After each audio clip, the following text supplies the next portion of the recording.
Childhoods are unique experiences for every individual, but mine was far more unique than yours. See, I grew up in the Yukon, the part of Canada everyone thinks is Alaska. Now, the Yukon is a fairly unique place. It has an alright, if strange spring, a pretty good summer, and an awesome fall. The winter is cold, dark, dry, and lasts for 7 months. Let me be clear on cold. I don't mean minus 10 or minus 20.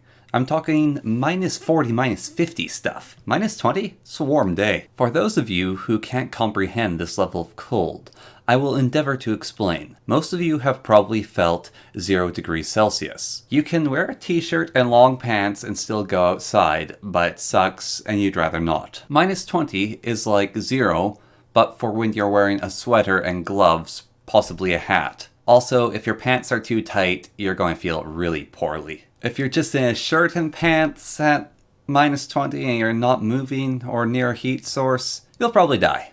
Understood? Good. Let's move to minus 30. At this temperature, you need a real coat, like a parka, perhaps a sweater under that, gloves or mitts, a hat or a good hood, some snow pants with warm socks and good boots. Forgo any of these articles on your bits for more than 15 minutes and you'll lose those bits. Also, regardless of any of that, your face will start to hurt. At minus 35, the air starts to hurt to breathe. Like, really hurt. Also, your face will be unpleasant, and the world just sucks. It's awful temperature, like minus 30, bleh.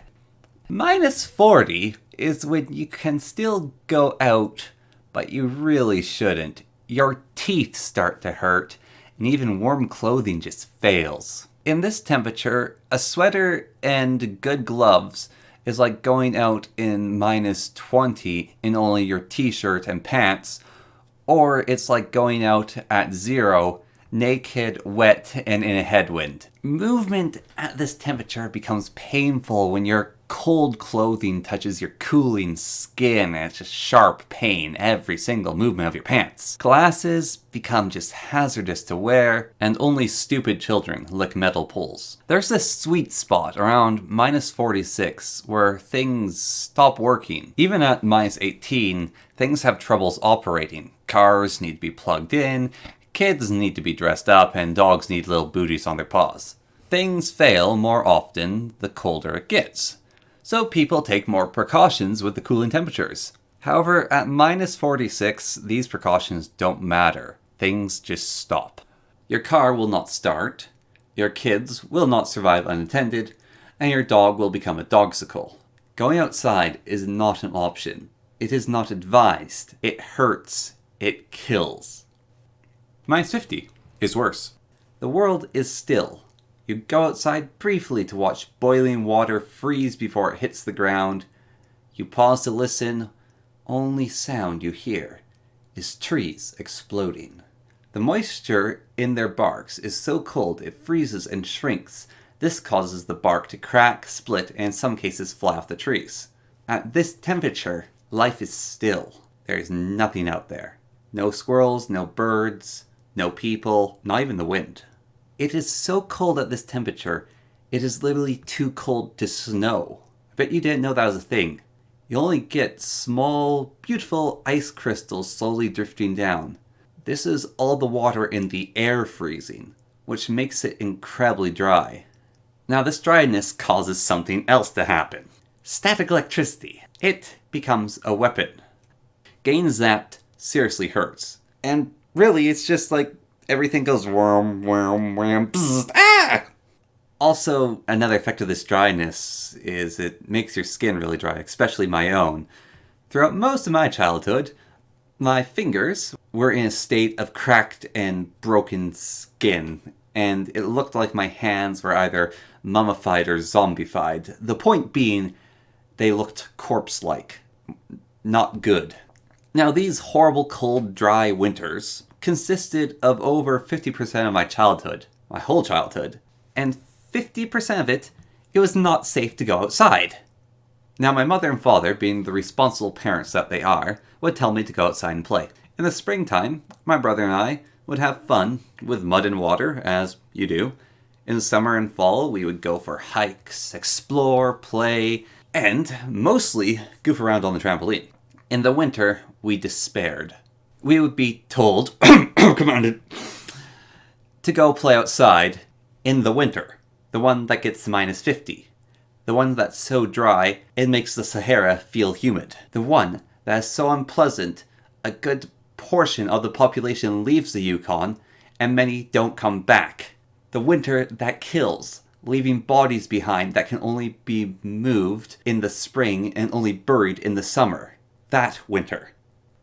It's not all bad, though. Early winter's first snowfalls are more manageable and less cold.